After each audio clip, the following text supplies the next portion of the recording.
لیژنەی قەرەبووی سەر بە نەتەوەیە گرتووەکان ڕایگەیاند عێراق بە تەواوکردنی بڕی 52 ملیار و 400 ملیۆن دۆلار وەکو قەرەبووی کەس و کۆمپانیا حکوومەتەکان کە لە داگیرکردنی کوێیت لە ساڵی 1990دا زیانیان لێکەوت بوو دوای 31 ساڵ ئەو دۆسیەیەی داخست.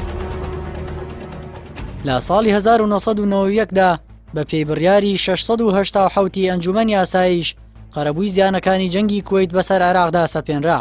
هەر لەو ساڵەدا و بە پێی بڕیاری 705 نەتەوەیە گرتووەکان لیژنەی تایبەتمەندی بۆ پێکهێنرا و بڕی 52 ملیار و 400 ملیۆن دۆلار وەکو زیانە ڕاستەوخۆکانی داگیرکردنی کوێیت خرایە ئەستۆی عێراق.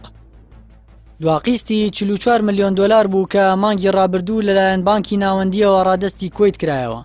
زۆرترینی قەرەبووەکەش درایەوە بە دامەزراوەی نەوتی کوێیت کە بڕەکەی 14 ملیار و 700 ملیۆن دۆلار بوو. لە نێوان ساڵانی 2014 تا 2018 دانەوەی ئەو قەرەبووە بەهۆی جەنگی داعش و قەیرانی دابەزینی نرخی نەوت ڕاگیرا چونکە عێراق بە ڕێژەی لە 98 داهاتەکەی پشت بە فرۆشتنی نەوت دەبەستێت. بە پێی بڕیاری نەوت بەرامبەر بە خۆراکی نەتەوەیە گرتووەکان لە ماوەی 6 مانگدا عێراق بڕی 2 ملیار دۆلار نەوتی ڕادستی ئەو لیژنەیە دەکرد کە لە سەداسی ئەو ڕێژەیە وەکو قەرەبووی جەنگی کوێیت دەدرایەوە بە زیان لێکەوتوان. لە ساڵی 1997دا ئەو ڕێژەیە بەرزکرایەوە بۆ 5 ملیار و 256 ملیۆن دۆلار. بەو مەرجەی بە هەمان شێوە لە سەداسی ئەو داهاتە بدرێتەوە بە لیژنەی قەرەبوو. لە دوای جەنگی داعش جارێکی دیکە لیژنەکە دەست بەکار بووەوە. لە ساڵی 2019دا لە هەر بەرمیلێک نەوتی عێراق بڕی 1 دۆلار و 50 سنت بۆ سندوقی لیژنەی قەرەبووەکان دەبڕدرا. لە ساڵی 2020دا ئەو ڕێژەیە بەرزکرایەوە بۆ 3 دۆلار بەو مەرجەی لە ماوەی 4 ساڵدا قەرەبووەکان تەواو بکرێن.